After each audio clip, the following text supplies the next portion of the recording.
कृषि एवं ग्राम विकास प्रभाग दिल्ली जोन द्वारा आत्मनिर्भर किसान अभियान की शुरुआत की गई, जिसमें मुख्य अतिथि के तौर पर तिगाम से भाजपा के विधायक राजेश नागर मौजूद रहे। किसान सम्मेलन में पहुंचे विधायक राजेश नागर ने किसानों को संबोधित करते हुए बताया कि भाजपा सरकार लगातार किसानों के हित में कार्य कर रही है। किसान देश के अन्नदाता हैं, उनके हितों का ध्यान रखना हमारा परम कर्तव्य है। किसानों के द्वारा आगरा कनाल नहर के पानी के प्रदूषित होने की समस्या को बताया, जिस पर विधायक राजेश नागर ने कहा कि मंत्री मूलचंद शर्मा की अगुवाई में बैठक हुई, जिसमें यह निर्णय लिया गया कि जो भी आगरा करनाल या फिर आगरा गुड़गामा करनाल के पानी को प्रदूषित करेगा, उसके खिलाफ सख्त से सख्त कार्रवाई की जाएगी। वहीं विधायक राजेश नागर ने मुफ्त में बिजली, पानी आदि की सुविधाएं देने वाले लोगों पर कटाक्ष करते हुए कहा कि मुफ्तखोरी के चक्कर में श्रीलंका का उदाहरण आपके सामने है। अगर सभी सुविधाएं मुफ्त में मिल जाएंगी तो देश कैसे उन्नत करेगा। तो खराब है, उसके लिए हमारी 2 मीटिंग हो चुकी है। अभी पिछले हफ्ते भी एक हमारी मीटिंग चंडीगढ़ में हुई। हमारे कांग्रेस के विधायक नीरज शर्मा भी उसमें थे और कई विधायक कांग्रेस के भी थे।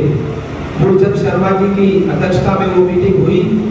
उसमें कई एसीएस हमारे देवेंद्र जी और कई बड़े अधिकारी भी उसमें बैठे थे, AK सिंह भी। तो उसमें हमने यही सवाल उठाया कि जहाँ तक हरियाणा का भाग है, जहाँ यमुना बहती है, तो वो साफ है, पर जब जैसे ही दिल्ली में आती है तो यहाँ पे कई नाले, कई सीवर की कनेक्शन और कई केमिकल फैक्ट्रियों के और कई और नाले उसमें आकर गिर जाते हैं, तो यहाँ पर आकर वो दूषित हो जाती है। तो उसके लिए हमने एक टीम बुलाई।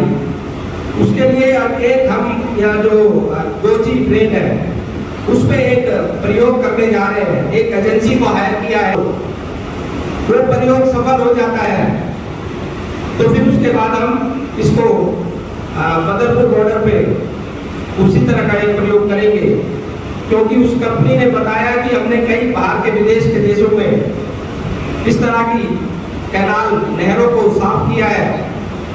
तो वो प्रयोग हमारा जारी है और उम्मीद है कि हम जल्दी इस प्रयोग में कामयाब होंगे, क्योंकि अभी लास्ट मंगलवार को, पिछले मंगलवार को ही हमारी ये मीटिंग हुई थी।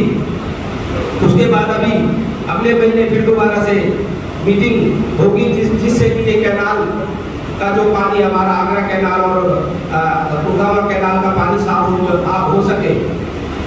और रही ट्रैक्टर की बात भाई ने उठाई, तो ट्रैक्टर के लिए तो सरकार भी चाहती है कि 10 साल से ज्यादा समय मिले। ये सुप्रीम कोर्ट ने इस पे रोक लगाई है और हम भी चाहते हैं कि हमारा किसान अगर खुशहाल होगा, क्यों मैं भी एक गांव से आता हूँ, मेरा गांव तिगांव है और मेरा परिवार भी, मेरे दादा परदादा, मेरे जो पापा के दादा थे, पिताजी के दादा थे, बाबू बंधु डिप्टी कमिश्नर रहे अंग्रेजों के टाइम में, तो हमने भी किसानी की है, हमें भी पता है हमारे किसानों का, हमारे भाइयों का दर्द दुख क्या है।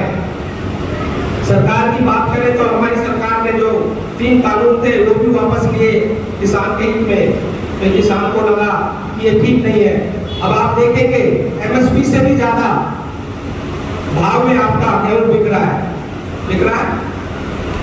ऑप्शन थे कि MSP में भी चाहो MSP में बेच लो, बाहर बेचना चाहो तो बाहर भी बेच लो। तो आज 3000 तक का भी रेट। और हम भी चाहते हैं कि अगर हमारी आपकी किसानों की आय दुगनी होगी, देश खुशहाल होगा। अभी भाई जी ने बताया कि श्रीलंका का हाल देखो, कई लोग सब चीज फ्री में बांटने में लग रहे हैं, बिजली दे दो, पानी दे दो और सुविधाएं दे दो फ्री में, तो वही श्रीलंका वाला हाल हो जाएगा। आज वहाँ क्या मारामारी हो रही है। अगर हम मेहनत करके नहीं कमाएंगे, सब चीज फ्री में हमें मिलेगी, तो क्यों मेहनत करेंगे? मेहनत करेंगे हम। तो ये अगर देश सुरक्षित नहीं है तो हम कैसे सुरक्षित है? अभी अफगानिस्तान में आपने देखा, वहां का प्रेसिडेंट ही बन गया, क्या पूरा हाल हो गया वहां। तो देश को मजबूत करना है, देश की एकता को मजबूत करना है। अगर देश सुरक्षित नहीं है तो कोई भी सुरक्षित नहीं है। रही है, उसमें हम काम कर रहे हैं। हमारी सरकार, केंद्र सरकार भी, प्रदेश सरकार भी कर रही है। और मैं बार गया